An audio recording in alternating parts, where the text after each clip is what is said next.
ثلاثۃ لا یستخف بحقہن الا منافق، تین لوگ ایسے ہیں کہ جن کے حق کو منافق کے علاوہ کوئی ہلکا نہیں جانتا۔ وہ تو تین چیزیں تھیں جو پیچھے ساری گزری، یہ تین لوگ ہیں کہ جن کے حق کو منافق کے علاوہ کوئی ہلکا نہیں جانتا۔ وہ کون کون سے؟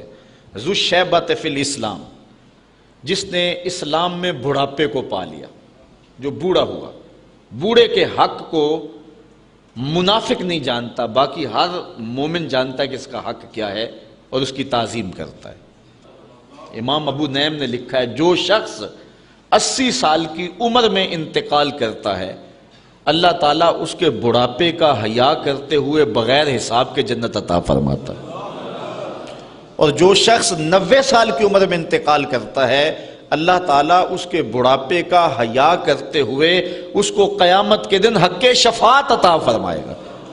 تو بخشا ہوا ہی ہے، اب جس کی تو چاہتا ہے اس کی بھی سفارش کر دے، اس کو جنت میں لے جائے۔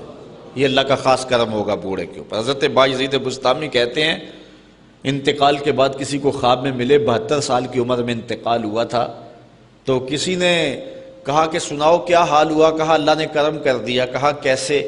کہا جب میں اس کے روبرو پیش ہوا نا تو اللہ تعالیٰ نے مجھے فرمایا اے بوڑھے بتا میرے پاس کیا لے کر آیا ہے، اے بوڑھے بتا میرے پاس کیا لے کر آیا ہے۔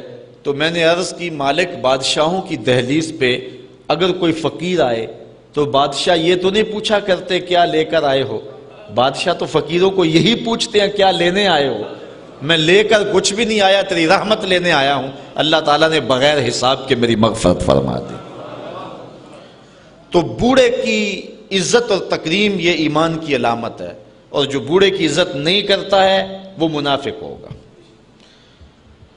وذو العلم، اور دوسری بات علم والا شخص، عالم شخص اگر بھٹک بھی جائے نا تو پھر بھی اس کی قدر کرو اور اس کے لیے دعا کرو کہ اللہ اس کو ٹھیک کر دے۔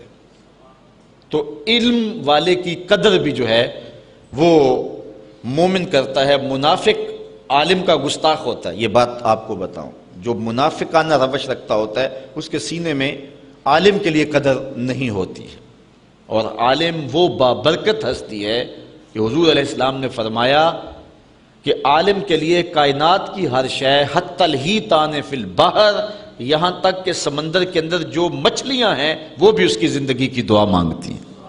یہ کتنی بڑی بات ہے، اور میں کہتا ہوں اس سے بڑی بات کیا ہوگی کہ حضور نے فرمایا العلماء ورثۃ الانبیاء، علماء نبیوں کے وارث ہیں۔ کتنی بڑی بات حضور نے فرمائی۔ سلطان محمود غزنوی اس حدیث پہ یقین نہیں رکھتا تھا، وہ کہتا تھا کہ شاید یہ علماء نے خود نہ حدیث گڑی ہوئی ہو کہ یہ علماء نبیوں کے وارث، اتنا بڑا اعزاز۔ دوسرا شک اس کو اپنے باپ کے بارے میں تھا، سلطان سبکتگین ہے یا کوئی اور۔ تیسرا اس کو شک قیامت کے بارے میں رہتا تھا۔ یہ ابتدائی زندگی کے حالات ہیں۔ ایک دن بادشاہ نکلا، آگے خادم سونے کا شمع دان لیے چل رہا ہے، اس نے ایک طالب علم کو دیکھا کہ وہ مدرسے میں سبق یاد کرتا ہے، مدرسے کی لالٹین میں تیل نہیں ہے، بھولتا ہے تو کتاب اٹھا کے ایک ہندو بنیے کی دکان پہ جا کے وہاں جلتے ہوئے گیس کی روشنی میں کتاب دیکھتا ہے، پھر آ کے یاد کرتا ہے، بھولتا ہے تو پھر جاتا ہے۔ بادشاہ نے پہلی مرتبہ تڑپ دیکھی تھی، دل پسیجا، وہ سونے کا شمع دان طالب علم کو دے دیا۔ طالب علم راضی ہوا تو اللہ کے رسول بھی راضی ہو گئے۔ بادشاہ واپس آیا، سویا مقدر جاگے، آقا کی زیارت نصیب ہوئی۔ اب سنو حضور علیہ السلام نے کیا فرمایا۔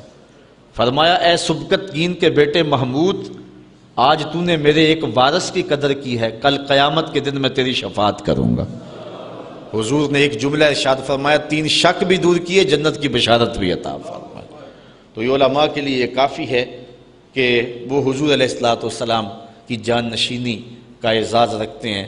حضرت مولا کائنات سید علی المرتضیٰ رضی اللہ تعالیٰ عنہ فرماتے ہیں کہ ہم جبار کی تقسیم پہ راضی ہیں، اس نے ہمیں علم دیا اور جاہلوں کو مال دیا۔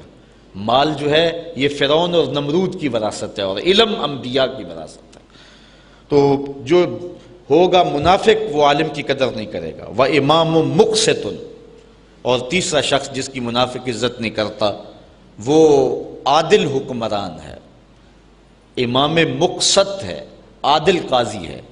تو عادل قاضی کو علماء نے لکھا ہے الانحناء للسلطان اور لغیرہ مکروہ، کہ بادشاہ کے سامنے یا کسی اور کے سامنے جھکنا ممنوع ہے، اور ان کے ہاتھ چومنا بادشاہوں کے حکمرانوں کے یہ بھی ممنوع ہے۔